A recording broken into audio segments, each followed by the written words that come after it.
Assalamu alaikum. My name is Sana Malik, and today we are going to discuss lecture number 2 of chapter 14, which is D and F block elements from FSC 2.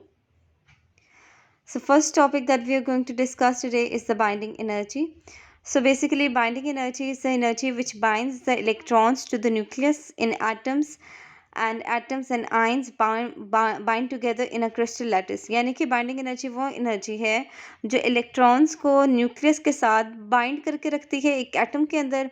और अगर हम जो है किसी atoms की बात करें या आइंस की बात करें तो क्रिस्टल लैटिस में वो मुख्तलिफ एटम्स और आइंस को एक दूसरे के साथ बाइंड करके रखेगी in a crystal lattice. In order to understand the mechanical properties of transition elements, we should understand the binding energy. अगर हम मुख्तलिफ ट्रांजिशन एलिमेंट्स की जो प्रॉपर्टीज़ हैं उनको स्टडी करना चाहते हैं तो ज़रूरी ये है कि हम उन एलिमेंट्स की बाइंडिंग एनर्जीज़ को डिस्कस करें। Transition elements are hard, tough, they have high density and they are malleable and ductile. Transition elements जो हैं वो हमारे पास टफ हैं, हार्ड हैं और इनकी डेंसिटी भी ज़्यादा है, यानी कि भारी एलिमेंट्स हैं, मेलिएबल हैं। इनको जो फाइन शीट्स में जो है वो फाइन शीट्स बनाई जा सकती हैं, डक्टाइल हैं और इनकी वायर्स भी बनाई जा सकती हैं। The melting and boiling points are higher than those of the s block elements. इनके मेल्टिंग और बॉइलिंग पॉइंट जो हैं वो एस ब्लॉक एलिमेंट से थोड़े से ज़्यादा होते हैं। All these properties are a measure of strength of metallic bond. अब जो ट्रांजिशन एलिमेंट्स की हार्डनेस है और इनकी हाई डेंसिटी है वो इस बात के इंडिकेट करती है कि ट्रांजिशन एलिमेंट्स के दरमियान में जो हमारे पास मेटालिक बॉन्ड होंगे वो बहुत स्ट्रॉन्ग बॉन्ड हैं। तो इसका मतलब ये है कि ये हमारे पास ट्रांजिशन एलिमेंट की स्ट्रेंथ को इंडिकेट करेगी। along with the electrons of the d orbital, s orbital electrons are involved in delocalization and hence the metallic bond is strong in transition metals.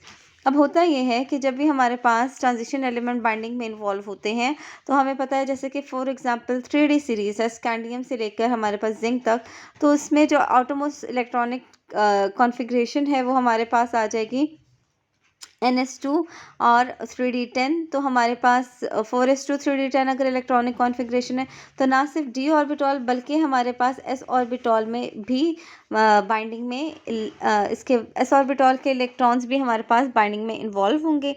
यही वजह है कि हमारे पास जो मेटालिक बॉन्ड बनेंगे because of the bonding of the transition elements वो बड़े strong बनेंगे। नेक्स्ट आ जाते हैं जी वेरिएशन इन बाइंडिंग एनर्जी। तो इस टॉपिक को हम डिस्कस कर लेते हैं। बेसिकली अगर हम बाइंडिंग एनर्जी को देखें तो हमारे पास हम देखते ये हैं कि when we move from left to right in any d block series, the number of unpaired electron increase up to group 5b, that is the vanadium family, and 6b for example the chromium family. Basically अगर हम देखें तो जैसे जैसे हम down the group move करेंगे तो हमारे पास स्कैंडियम के आउटरमोस्ट शेल में हमारे पास एक अनपेयर्ड इलेक्ट्रॉन है, क्योंकि स्कैंडियम जो है उसके एटॉमिक नंबर है 21, आउटरमोस्ट इलेक्ट्रॉनिक कॉन्फ़िगरेशन है 4s2 3d1। उसके बाद हमारे पास स्कैंडियम के बाद जो हमारे पास टाइटेनियम है, इसके आउटरमोस्ट शेल की जो इलेक्ट्रॉनिक कॉन्फ़िगरेशन है वो 4s2 3d2 है। वनेडियम की 4s2 3d3 है। उसके बाद क्रोमियम की हमने पढ़ा है कि इलेक्ट्रॉनिक कॉन्फ़िगरेशन होनी चाहिए थी 4s2 एंड 3d4, लेकिन क्रोमियम हमारे पास जो इलेक्ट्रॉनिक कॉन्फ़िगरेशन शो करता है वो होती है 4s2 और 3d5, 4s1 और 3d5। इसकी वजह ये है कि हमारे पास क्रोमियम में हाफ फिल्ड स्टेबिलिटी की वजह से s ऑर्बिटल्स भी हाफ फिल्ड होंगे और d ऑर्बिटल भी हाफ फिल्ड होंगे। इसके बाद हमारे पास मैंगनीज़ है। मैंगनीज़ के अंदर हमारे पास जो इलेक्ट्रॉनिक कॉन्फ़िगरेशन है वो हमारे पास 4s2 और 3d5 इलेक्ट्रॉनिक कॉन्फ़िगरेशन है। तो हम यहाँ तक देखते हैं कि मैंगनीज़ तक हमारे पास बेसिकली जो इलेक्ट्रॉन्स हैं वो अनपेयर्ड इलेक्ट्रॉन्स हैं, लेकिन जैसे ही मैंगनीज़ से हम आगे जाएंगे, जैसे कि फॉर एग्जांपल आयरन पे, तो आयरन की जो इलेक्ट्रॉनिक कॉन्फ़िगरेशन हमारे पास आ जाएगी। तो आयरन की इलेक्ट्रॉनिक कॉन्फ़िगरेशन हमारे पास आएगी दैट इज़ 4s2 3d6। तो आयरन की इलेक्ट्रॉनिक कॉन्फ़िगरेशन हमारे पास कितनी है, that is 4s2 and 3d6। यहाँ पे हमारे पास इलेक्ट्रॉन की पेयरिंग हो जाती है। डी ऑर्बिटॉल में अगर हम इसको ड्रॉ करें तो हमारे पास डी ऑर्बिटॉल है। डी ऑर्बिटॉल में हमारे पास जब इलेक्ट्रॉन की पेयरिंग होगी तो ये 1 2 3 4 5 और एक छठा इलेक्ट्रॉन यहाँ आ गया और 2 इलेक्ट्रॉन एस ऑर्बिटॉल के यहाँ पे हैं। तो यहाँ पे हम देख सकते हैं कि डी ऑर्बिटॉल में पेयरिंग स्टार्ट होगी। ये फॉर एग्जांपल ये हमारे पास आयरन था। जब हमारे पास कोबाल्ट में हम जाते हैं तो हमारे पास इलेक्ट्रॉनिक कॉन्फ़िगरेशन है 4s2 3d7। तो यहाँ पे अगेन हमारे पास इलेक्ट्रॉन की पेयरिंग हो जाएगी। फिर हमारे पास निकल में 4s2 3d8 इलेक्ट्रॉनिक कॉन्फ़िगरेशन है, अगेन पेयरिंग होगी। देन वी हैव निकल। निकल में भी हमारे पास 4s2 3d9 कॉन्फ़िगरेशन है, लेकिन निकल हमारे पास irrespective of the 4s2 3d9 configuration, हमारे पास निकल जो इलेक्ट्रॉनिक कॉन्फ़िगरेशन शो करता है वो हमारे पास है 4s1 और 3d10। और जिंक में हमारे पास इलेक्ट्रॉनिक कॉन्फ़िगरेशन जो है वो 4s2 3d10 हो जाती है। तो यहाँ पे हमारे पास जिंक में कंप्लीट पेयरिंग ऑफ इलेक्ट्रॉन है। अब हम ये जानते हैं कि जब भी हमारे पास अनपेयर्ड इलेक्ट्रॉन होंगे तो हमारे पास अनपेयर्ड इलेक्ट्रॉन्स ही बाइंडिंग में इन्वॉल्व होते हैं। तो जिन एलिमेंट्स के अंदर अनपेयर्ड इलेक्ट्रॉन्स होंगे उनमें बाइंडिंग एनर्जी की वैल्यू भी स्टार्ट होती है। तो स्कैंडियम से टाइटेनियम तक और फिर वनेडियम तक हमारे पास अनपेयर्ड इलेक्ट्रॉन इंक्रीज़ करें तो हमारे पास बाइंडिंग एनर्जी की वैल्यूज़ भी इंक्रीज़ करें। जब हम क्रोमियम में जाते हैं तो हमारे पास जो हाफ फिल्ड स्टेबिलिटी आ जाती है क्रोमियम की इलेक्ट्रॉनिक कॉन्फ़िगरेशन में, तो क्रोमियम इतना ज़्यादा रिएक्टिव नहीं होता because of half filled stability of the s and d orbital. तो यही वजह है कि बाइंडिंग एनर्जी की वैल्यूज़ क्रोमियम की कम है। फिर हम मैंगनीज़ की अगर देखें तो मैंगनीज़ में भी हमारे पास एस ऑर्बिटॉल की जो है वो हमारे पास फुल फिल्ड स्टेबिलिटी है और जो डी ऑर्बिटॉल है इसकी हाफ फिल्ड स्टेबिलिटी है। तो अगेन हमारे पास बाइंडिंग एनर्जी की वैल्यू सबसे कम है। आगे हम देखें तो हम कहते हैं after that pairing of electron start, यानी कि आयरन से कोबाल्ट निकल और कॉपर तक पेयरिंग हो जाएगी इलेक्ट्रॉन्स की। Therefore, unpaired electron becomes 0 at group 2b and group 2b, and it means that the binding forces go on increasing up to the group 5, and they then decrease after that. This is shown for the elements of 3d series. अब होता ये है कि हमारे पास जो unpaired electron है वो group 2b तक हमारे पास इंक्रीज़ करेंगे और उसके बाद यानी कि जिंक तक जो अनपेयर्ड इलेक्ट्रॉन्स जो हैं वो हमारे पास इंक्रीज़ करते हैं मैंगनीज तक, और उसके बाद वो डिक्रीज़ होते जाते हैं, वो ज़ीरो हो जाते हैं ग्रुप 2b तक यानी कि जिंक तक। It means that binding forces go on increasing up to group 5b and then decrease after that. इसका मतलब ये है कि जो हमारे पास जब तक हम मैंगनीज पे जाएंगे मैंगनीज पे जाते तक हमारी बाइंडिंग फोर्सेस कम होगी, यानी कि वो इंक्रीज़ कब होंगी। स्कैंडियम है हमारे पास ग्रुप 3b का एलिमेंट, फिर हमारे पास टाइटेनियम 4b और वनेडियम हमारे पास 5b। तो हमारे पास 5b यानी वनेडियम तक हमारे पास बाइंडिंग एनर्जी की वैल्यूज़ हाई हैं। और उसके बाद क्रोमियम और मैंगनीज में क्योंकि हाफ फिल्ड और फुल फिल्ड स्टेबिलिटी है तो बाइंडिंग एनर्जी की वैल्यूज़ लो हैं। और उसके बाद आयरन कोबाल्ट निकल कॉपर और जिंक के अंदर हमारे पास क्योंकि पेयरिंग हो जाती है इलेक्ट्रॉन्स की और हमारे पास ज़्यादा मैक्सिमम इलेक्ट्रॉन्स बॉन्डिंग के लिए अवेलेबल नहीं हैं। यही वजह है कि हमारे पास जो बाइंडिंग एनर्जी की वैल्यूज़ हैं वो भी कम हो जाएंगी। नेक्स्ट है जी वेरिएबल ऑक्सीडेशन स्टेट। तो अगर हम वेरिएबल ऑक्सीडेशन स्टेट को डिस्कस करें तो transition elements are electropositive, so they have positive oxidation state. Transition elements जो हैं वो इलेक्ट्रोपॉजिटिव इन नेचर हैं, वो इजीली इलेक्ट्रॉन को डोनेट करते हैं और इलेक्ट्रॉन डोनेट करने के बाद पॉजिटिव आयंस बनाते हैं। All the 3d series elements they show an oxidation state of +2 in addition to the higher oxidation state when the electrons of the 4s orbital take part in the bonding। 3d series के जितने भी element हैं वो +2 oxidation state show करते हैं। Basically हमारे पास जो 3d series है जो हमारे पास स्टार्ट होती है निकल से वनेडियम से, तो होगा हमारे पास ये कि 3d सीरीज़ के अंदर हमारे पास जो इलेक्ट्रॉनिक कॉन्फ़िगरेशन है जो वो है हमारे पास 4s2 और 3d हमारे पास 1 2 10, यानी कि हमारे पास स्कैंडियम में 1 होगा 3d1, उसके बाद टाइटेनियम में हमारे पास 3d2, उस तरह वनेडियम में 3d3।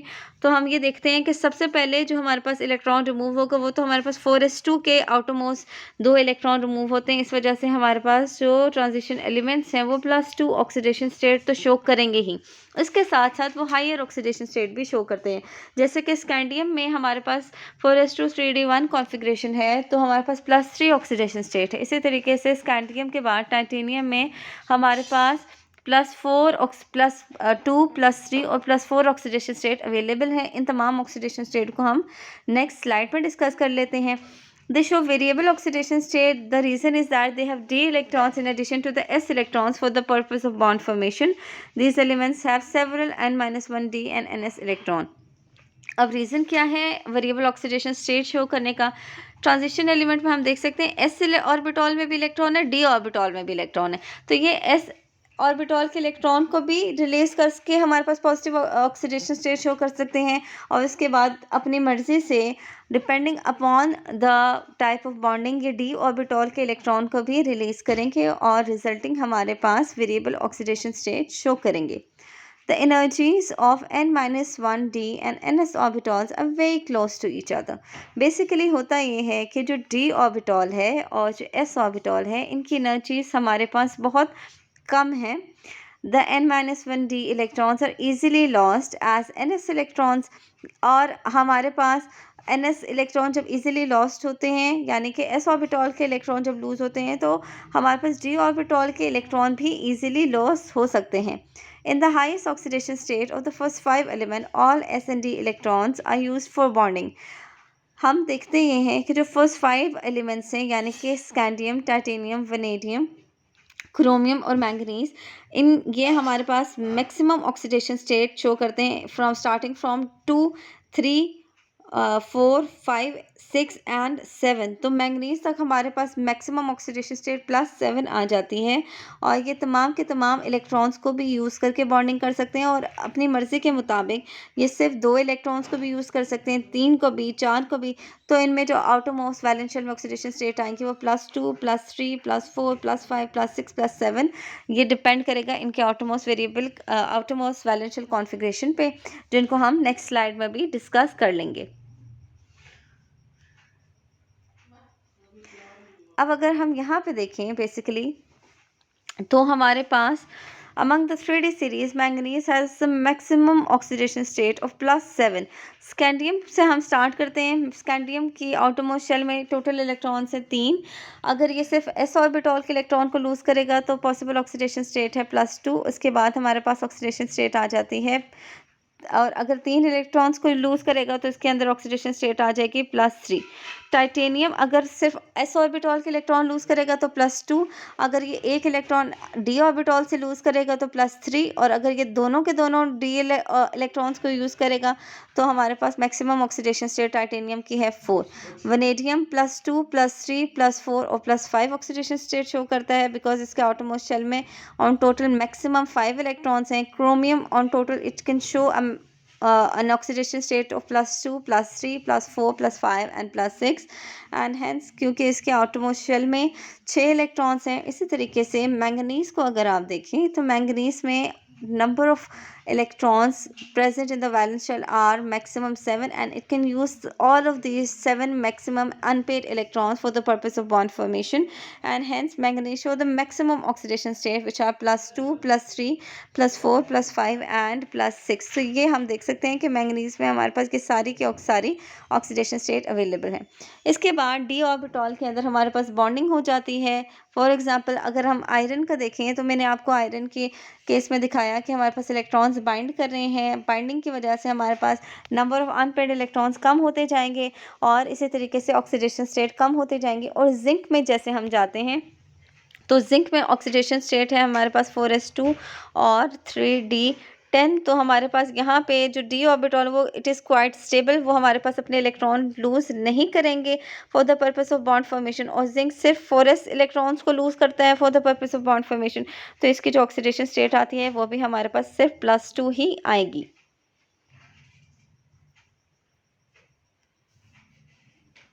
नेक्स्ट आ जाते हैं जी कैटालिटिक एक्टिविटी की तरफ। तो most of the transition elements are used as catalyst. जितने भी ट्रांजिशन एलिमेंट्स हैं इनको हम कैटलिस्ट के तौर पे भी यूज़ कर सकते हैं। The compounds of the transition metals are also catalyst, और इनके कंपाउंड्स भी हमारे पास कैटलिस्ट के तौर पे यूज़ किए जा सकते हैं। जैसे कि फॉर एग्जांपल हमने हाइड्रोजनेशन पढ़ा है जिसमें हमारे पास अल्काइंस को या अल्कीन्स को अल्केन्स में कन्वर्ट किया जाता है बाय यूजिंग निकल in the presence of heat which is 100 to 150 degree Celsius. तो निकल इज़ अ कैटलिस्ट। सिमिलरली हम वेरियस अदर कैटलिस्ट जो हैं उनको पढ़ेंगे, जो हमारे पास जैसे कि वैनेडियम पेंटा ऑक्साइड है, जो हमारे पास मैन्युफैक्चर ऑफ सल्फ्यूरिक एसिड में यूज़ होता है। तो ये हमारे पास ऐसा कंपाउंड है जो बेसिकली जो ट्रांजिशन एलिमेंट है और it is used as a catalyst. अब हम कैटलिस्ट को किस लिए जो ट्रांजिशन एलिमेंट को क्यों हम कैटलिस्ट के तौर पे एम्प्लॉय करते हैं, इसका क्या रीज़न है? The reason is that the transition element they show variety of oxidation state. In this way they can form intermediate products with various reactants, and they can also form interstitial compounds which can absorb the reacting species। Basically होता ये है कि जो transition elements हैं इनके outermost valence shell में हमारे पास numerous electrons मौजूद हैं। अब ये इलेक्ट्रॉन्स s और d ऑर्बिटल के जब ये लूज़ करेंगे तो ये वेरिएबल ऑक्सीडेशन स्टेट शो कर सकते हैं, और ट्रांजिशन एलिमेंट्स अपनी वेरिएबल ऑक्सीडेशन स्टेट को यूज़ करते हुए बाइंडिंग कर सकते हैं मुख्तलिफ जो है एलिमेंट्स के साथ, और ये इंटरमीडिएट जो है वो प्रोडक्ट्स बनाते हैं या फिर ये इंटरस्टिशियल कंपाउंड्स बनाते हैं, जिसकी वजह से हमारे पास जो है जब ये इंटरस्टिशियल कंपाउंड्स बनाएंगे तो उन कॉम्प्लेक्सेस में हमारे पास ये transition element variable oxidation state show करेंगे, और एज अ रिजल्ट ये अपनी कैटालिटिक एक्टिविटी को परफॉर्म कर सकते हैं। They can form an unstable intermediate compound which readily decomposes yielding the product. यानी कि ट्रांजिशन एलिमेंट अपनी वेरिएबल ऑक्सीडेशन स्टेट की वजह से मुख्तलिफ कंपाउंड्स के साथ कंपाउंड बनाते हैं जो अनस्टेबल इंटरमीडिएट कंपाउंड हैं। फिर ये अपनी कैटालिटिक एक्टिविटी को परफॉर्म करेंगे, और उसके बाद अपनी कैटालिटिक एक्टिविटी को परफॉर्म करने के बाद कि दोबारा डिकम्पोज हो जाएंगे यील्डिंग द प्रोडक्ट। अब हमारे पास जो कैटलिस्ट हैं, एग्जांपल्स हमारे पास न्यूमरस हैं। जिंक ऑक्साइड और क्रोमियम ऑक्साइड जो है वो हमारे पास मिथाइल अल्कोहल की मैन्युफैक्चर में यूज़ होता है। निकल, प्लैटिनम, पलाडियम ये हाइड्रोजनेशन के प्रोसेस में यूज़ होंगे हमारे पास।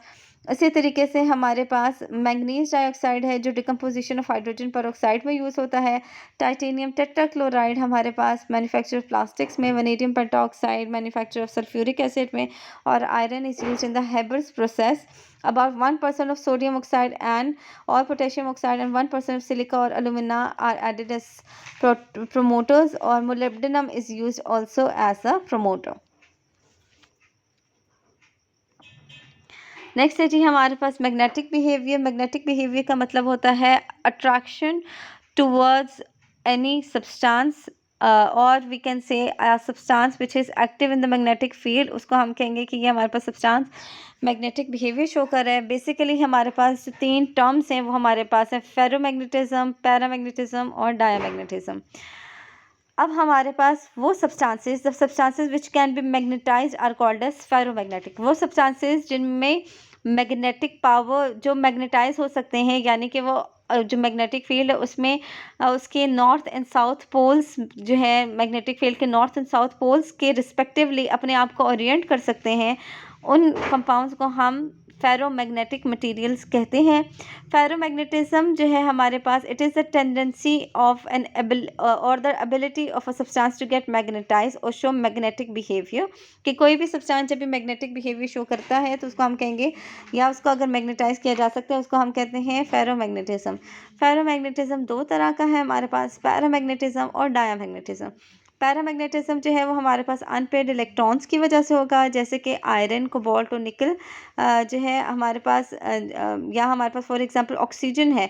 तो ऑक्सीजन में हमने देखा था कि जब हम MOT में मोलिकुलर ऑर्बिटल ट्रीटमेंट में हम इसकी कॉन्फ़िगरेशन को ड्रॉ करते हैं ऑक्सीजन को, तो हमारे पास अनपेड इलेक्ट्रॉन्स मौजूद हो जाते हैं आउटरमोस्ट इसकी जो ऑर्बिटल्स हैं उनमें, और एज अ रिज़ल्ट हमारे पास होगा ये कि जो इसकी प्रॉपर्टी है टुवर्ड्स, या इसकी जो हमारे पास करैक्टरिस्टिक्स हैं टुवर्ड्स द मैग्नेटिक फील्ड, वो ये होंगी कि हमारे पास iron due to oxygen due to its unpaired electron it will be attracted towards the magnetic field, और हम कहेंगे इट शोज़ पैरामैग्नेटिज्म। और ऐसे एलिमेंट्स जिसमें हमारे पास पेयर्ड इलेक्ट्रॉन्स मौजूद होंगे वो हमारे पास जो है वो डायामैग्नेटिक बिहेवियर शो करते हैं, और ये they are repelled by magnetic field. तो हमारे पास फ़र्क क्या है? पैरामैग्नेटिक सब्सटेंसेस वो हैं जिनमें हमारे पास अनपेड इलेक्ट्रॉन्स होंगे and they are attracted towards the magnetic field, magnetic field इनको अट्रैक्ट करेगी, और बाकी जो है वो हमारे पास जो मटेरियल हैं they are repelled by the magnetic field. उसके बाद मैग्नेटिक मोमेंट है हमारे पास। मैग्नेटिक मोमेंट जो है वो हमारे पास it is due to the unpaired electron. Magnetic moment जो है वो हमारे पास है म्यू से हम इसको इंडिकेट करते हैं, mu is equals to √n over √n+2। तो बेसिकली हमारे पास मैग्नेटिक मोमेंट का फॉर्मूला है, और इसकी जो यूनिट है वो हमारे पास है बहुत मैग्नेटॉन। और मैग्नेटिक मोमेंट जो है वो इंडिकेट करती है कि हमारे पास कितना मैग्नेटिक बिहेवियर एक सब्सटेंस के अंदर मौजूद है। By measuring the magnetic moment, the nature of transition metal compound and oxidation state of the transition metal can also be calculated. तो अगर हमें मैग्नेटिक मोमेंट की वैल्यूज़ पता है तो हम नंबर ऑफ अनपेयर्ड इलेक्ट्रॉन्स यानी n को भी फाइंड आउट कर सकते हैं। नेक्स्ट है जी alloy formation. So basically alloys जो है वो हमारे पास क्या है, alloy is a homogeneous mixture of 2 और मोर देन 2 मेटल्स। सो 2 या 2 से ज़्यादा मेटल्स जब एक दूसरे के साथ कंबाइन करेंगे तो वो अलॉय बनाएंगे। अब अलॉय हम बनाते क्यों हैं, और ट्रांजिशन एलिमेंट्स क्यों अलॉय फॉर्मेशन में पार्टिसिपेट करते हैं। उसके बाद the reason is that the transition elements they have almost similar size. Transition element का बिल्कुल सिमिलर साइज होता है, एक जैसे दिखते हैं, एक जैसा साइज है इनका, उनकी प्रॉपर्टीज़ भी मिलती जुलती हैं। Hence atoms of one metal can easily take up the position in crystal lattice of the other, they form substitution alloys among themselves.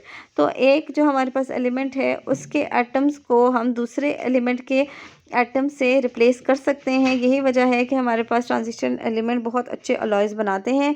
Example है अलॉय स्टील्स हैं जो हमारे पास आयरन से मिलके बनी होंगी by substituting them with chromium manganese nickel. Steel has more useful properties than iron. Steel हमारे पास ज़्यादा यूज़फुल है आयरन से, क्योंकि आयरन करोड कर जाता है, स्टील करोड नहीं करता इतनी easily. Brass bronze coinage alloys जो है वो भी हमारे पास कॉमन अलॉयज़ हैं। ब्रास की जो कॉम्पोजिशन है वो हमारे पास 60 to 80% है, जिंक की 20 to 40%। और हमारे पास इनकी मुख्तलिफ प्रॉपर्टीज़ ये हैं कि ये सॉफ्ट है, ब्रास फ्लेक्सिबल है, लो मेल्टिंग पॉइंट है, और ये locks keys water taps pipes और आर्टिफिशियल ज्वेलरी बनाने में यूज़ होता है। इसी तरीके से ब्रॉन्ज जो है वो कॉपर और टिन से मिलके बना है, और ये इसमें हमारे पास कॉम्पोजिशन है कॉपर की 90 to 95%, टिन है 5 to 10%, स्ट्रॉन्ग ब्रिलियंट और लॉन्ग लास्टिंग है। और ये मेटल्स कॉइन्स बैजेस और बुलेट्स बनाने में यूज़ होगा। देन वी हैव निक्रोम, निकल जो है दैट इज़ 60%, क्रोमियम 15% और आयरन जो है that is 25%। It is use in electric heaters and filaments of the furnaces. Next we have the properties of alloys. Alloys are comparatively cheap हैं, they are strong and flexible, they have long life, durable हैं, melting points ज़्यादा हैं, और they are better conductors of electricity. Then we have the quick quiz number 2. तो हम quick quiz number 2 के जो questions हैं उनको डिस्कस कर लेते हैं। What is magnetic moment, how it is measured, इसकी ऑलरेडी हम इसको डिस्कस कर चुके हैं। Give difference between nichrome and bronze, इसको भी हम ऑलरेडी डिस्कस कर चुके हैं। Name the catalyst use for the decomposition of H2O2। Basically जो हमारे पास कैटलिस्ट H2O2 को डिकम्पोज करने के लिए यूज़ होता है वो हमारे पास मैंगनीज डाइऑक्साइड है, ये भी हम डिस्कस कर चुके हैं। और मेथनॉल प्रिपरेशन में जो कैटलिस्ट इस्तेमाल होगा वो हमारे पास जिंक ऑक्साइड और जो है क्रोमियम ऑक्साइड है, ये भी हम ऑलरेडी डिस्कस कर चुके हैं।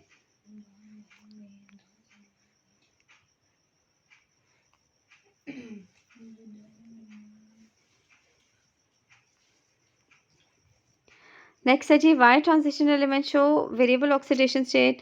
ये क्वेश्चन भी हम डिस्कस कर चुके हैं लेक्चर में। Which property of transition elements enable them to serve as catalyst, that is they show variable oxidation state and they form interstitial compounds. This has also been discussed. Why alloys are hard as compared to the constituent metals. In an alloy, there are atoms of different sizes. Smaller or bigger atoms distort the layers of atoms in the pure metal and show tight packing. This means that a greater force is required for the layers to slide over each other. The alloy is harder and stronger. Basically जब alloy बनेगा तो ये मुख्तलिफ elements के combination से बनता है। मुख्तलिफ एलिमेंट्स के जो एटम्स हैं उनका साइज़ फ़र्क है, तो जब हमारे पास मुख्तलिफ एटम्स के जो एलिमेंट्स के जो एटम्स जब कंबाइन करते हैं तो हमारे पास इंटर एटॉमिक जो स्पेस है वो हमारे पास बहुत ज़्यादा रिड्यूस हो जाएगी। अब हमें बहुत ज़्यादा फोर्स रिक्वायर होती है ताकि हम अलॉयज़ को ब्रेक करें, और यही वजह है कि अलॉयज़ हैं वो ज़्यादा स्ट्रॉन्ग होते हैं as compare to the other elements. What do you understand by magnetic properties of transition element? All this question has already been discussed in the lecture. That's all for today's lecture. Thank you.